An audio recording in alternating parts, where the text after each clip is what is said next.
The wind pushed dust across the flatland. Near sunset, Silas Greley spotted something odd by his gate, a shape too still to be a coyote. He rode closer with his rifle lying across the saddle. A girl was tied to a fence post, head drooped, long black hair hard with dried blood. Her arms hung loose, wrists torn where rope had cut deep. Her dress, Apache made, was ripped and stained with sweat and red dirt. She looked maybe 16. Silas climbed down, chest tight. He hadn't talked to anyone in days. Was this bait? A trap? But her breath was barely there, slow and shallow. He touched her shoulder. No answer. He pressed 2 fingers to her neck. A pulse, faint but real. He slid out his knife and sliced the ropes. She folded into his arms like straw, light as a scarecrow. Her skin burned with fever. He didn't stop to think. He lifted her onto his horse, swung up behind, and held her steady. The ranch was close, but it felt far with that weight. Not just her body, but the trouble tied to it. He carried her inside, set her on his bed, and lit the lamp. Outside the sky went red. Inside, only the sound of her thin, ragged breathing. Silas sat beside her with the rifle across his knees and his eyes on the door. Something had shifted. Trouble had come to his step, and it wore the face of a girl. The cabin was small, 1 room, 1 bed, 1 man. It had kept quiet for years. Now it held 2 people, one half dead, the other wide awake with a gun in his lap. By lamplight, Silas cleaned her cuts. He moved slowly and carefully. The wounds on her arms weren't from brush or a fall. They were thin, neat lines, knife work. A long slash across her forehead still leaked. He dabbed it with a whiskey cloth. She flinched but didn't wake. Silas had been hurt before, bar brawls, broken bones, men shot to pieces. This was different. This was done on purpose. She stirred once, lids parting just enough to show dark brown eyes full of fear. She mumbled a few words, not English. Apache, he guessed. Her lips moved again, soft sounds, a voice cracked by pain. "You're safe," he said. "Ain't nobody touching you here." He doubted she understood, but the words needed to be said. The wind fell off outside. Too quiet. He stood, checked the latch, checked the windows. Open country all around, no fence tall enough to stop bullets. He had lived alone, so long he'd almost forgotten what danger looked like. Now it was back, and it had a face. Morning crept in slow. Before the sun cleared the ridge, he heard hooves. 1 horse. Then more. Dozens. He stepped to the window. They were there, Apache riders, too many to count, easing into a wide ring around the cabin. Calm. Quiet. Waiting. The girl still breathed steady, still asleep. She didn't know what was outside. Silas tightened his grip on the rifle. He didn't know what came next, but one thing was certain. Everything was about to change. They moved like shadows across sand. No war cries. No shouting. Just the measured beat of hooves forming a circle around his place. Through the glass, he counted 20, then 30. More kept coming. Behind him, the girl stirred. Silas turned. Her eyes opened, clear this time. She tried to sit, winced, and he helped her slide back against the wall. She looked out the window, breath catching. "Father," she whispered. Silas glanced at her, not understanding. She pointed again. "Father," she repeated. It hit him at once. She wasn't just Apache. She was someone's daughter, likely someone high, maybe the chief. And that man was out there. He helped her stand. She limped to the window and pressed a hand to the glass. She spoke fast in Apache, voice shaking. He couldn't follow the words, but he knew the meaning. Fear and warning. Outside, the ring drew tighter. Men slid off their horses and took cover, behind rocks, in the dry creek bed, along the low ridge. Then a drum began, low, slow, like a warning or a count. The girl clutched his sleeve, speaking quickly, pointing to herself. Then the warriors. Then him. "I don't understand," Silas said. She looked desperate. A rider nudged forward, not old, not young, stopping just beyond shore rifle range. He called out in clear English, "You have something of ours." Silas didn't answer. The girl trembled. Her hand found the small pistol on the table. She checked it like she knew the tool. Silas looked at her, hurt, scared, and still ready. The rider called again. "Send her out, white man, or we take her and leave your bones for the buzzards." Silas stepped back from the window, opened the cabinet, pulled out his second rifle, and offered it to the girl. She nodded once, "Steady now." "Fight two," she said. Wind rose outside. The standoff had started. The rider gave no third warning.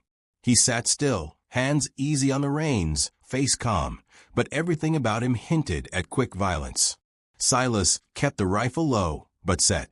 Behind him, the girl, Ayanna, that was her name, watched with sharp eyes, flicking from window to ridge and back again. Another figure appeared, older, wrapped in authority. The drum cut off. Ayanna's grip tightened on Silas's sleeve. "Father," she said again. The older man lifted a hand. 100 warriors turned still. Silas knew the type, leader not just by title, but by presence. He spoke. "White man," he said, voice deep, accented strong. "I am Nish, war chief of the Takakota Apache. The girl is my daughter. You will return her to me." Ayanna answered him in Apache, fast and urgent.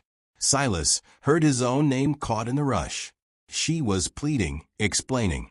The chief listened, then nodded once. "She says you saved her," he said, eyes never leaving Silas. "You asked nothing, expected nothing." "I couldn't let her die," Silas said. It was right. The chief tilted his head. Most would not have done it. He slid off his horse and walked forward, slow, unarmed. "Come out," he said. "Bring her. We talk like men." Silas looked at Ayanna. She nodded. He opened the door and stepped out, rifle pointed down. She followed, limping but standing tall. The chief saw her and for a breath. His face cracked, barely, but enough. Then he looked back to Silas. Ayanna spoke again, quick and direct. She pointed at the bandages, at the bed inside, at the photo on Silas's table. The chief listened. "She says you gave shelter, cleaned her wounds, kept watch the chair, and spoke kindly though she did not know the words." "That's so," Silas said. "Then I owe you a debt," said the chief. Not everyone agreed. A rider pushed forward, angry, arguing in Apache. The chief replied hard, but the challenger didn't back down. Ayanna leaned to Silas. "Takakota," she said. "War leader under father. He says, white man brings curse." The line of riders began to split, some with the chief, others with Takakota. The air tightened like a rope. The storm hadn't passed. It had only changed shape. Takakota swung down. His face was set, eyes cold. He stepped closer and spoke loud enough for all to hear. "White men lie. Today, he helps. Tomorrow he brings soldiers." Silas, jaw set, said nothing. Takakota jabbed a finger at Silas, then toward Ayanna. She spoke fast and sharp in Apache. The crowd murmured. Chief Nish raised a hand. "He believes mercy makes us weak," the chief said quietly. "That our enemies will see this as softness." "What do you believe?" Silas asked before the chief answered. Takakota turned to him. In broken English, "You bring danger. Better you die now, no trail, no talk." Ayanna stepped in front of Silas. Her voice rose, pleading and fierce. She pointed at Silas's scarred hands, then spoke of the photo on the table, the one of his wife. Takakota listened. His jaw worked.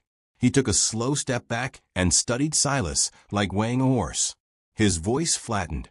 "She says you work, not take. She says you know loss." "I do," Silas said. Takakota turned to the chief and spoke low. The ring of warriors eased a fraction. "He will not challenge me," the chief said at last. "But he asked something else. A test." Silas asked. "There are more men," the chief said. "The kind who hurt Ayanna. Men who hunt women. We found signs, cages, and wagons near Snake Creek." "You want my help," Silas said, voice steady. Takakota stepped closer. "If you mean your words, if you are a man of honor, you ride with us." Silas looked around the circle. Behind him lay his land, his quiet, his fence, his few cattle. He looked at Ayanna, still healing, still marked. "How many more like her?" he asked. "Too many," said the chief. Silas let silence sit. My wife used to say, he murmured, a man's worth shows when nobody's watching. He faced Takakota. I'll ride. The war leader studied him, then offered his hand. You ride as brother. Apache brother. Silas took it. The choice was made.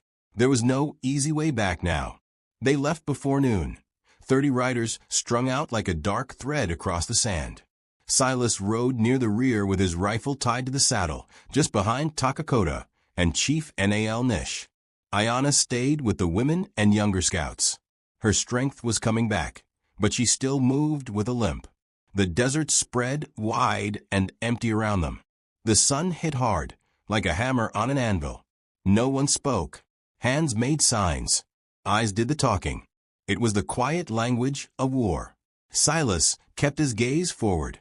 His chestnut gelding moved steady under him, though this kind of riding wasn't what the ranch horse was bred for. 2 hours later, Takakota lifted a fist. The line stopped. They slid from their saddles and crawled with the chief and Silas to a narrow ledge above Snake Creek. Nothing but a dry bed now, a scar through the dirt. Below, a clearing opened beside the wash. 4 wagons sat with iron cages bolted to the beds. In those cages huddled women and children, maybe 20 souls, silent, eyes hollow. Around the camp, 15 armed men drifted about lazy and sure of themselves. Slavers. The kind who didn't care, who bled as long as silver changed hands. Silas's jaw set. Takakota whispered, we split. Half circle north. Make noise, draw fire. Others go south, break cages. The chief looked to Silas. Your choice, fight or free. Rescue. Silas said at once. Takakota nodded once. Good. People first. They waited until the sun tipped low and the rocks turned gold. From the north came a sharp bird call. Then the night tore, war cries bursting, rifles cracking quick and hard. Silas slid downhill with the rescue team into the shadows at the edge of camp. He reached the first cage and found 3 young women in a tight knot. He smashed the lock with a rock, once, twice, and it broke. Go, he said, pointing toward the ridge. That way. The women looked frozen for a second, then ran. Another cage. More captives. He worked faster. Metal bit his palms. Shouts rose behind him, slavers pushing back. 3 of them rushed in with guns up. Silas fired once.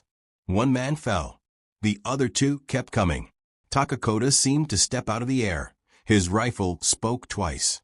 The rest went quiet. Silas's breath came rough. Not everyone could run. He lifted a young Mexican woman from a cage. She could barely stand. Her feet were cut open.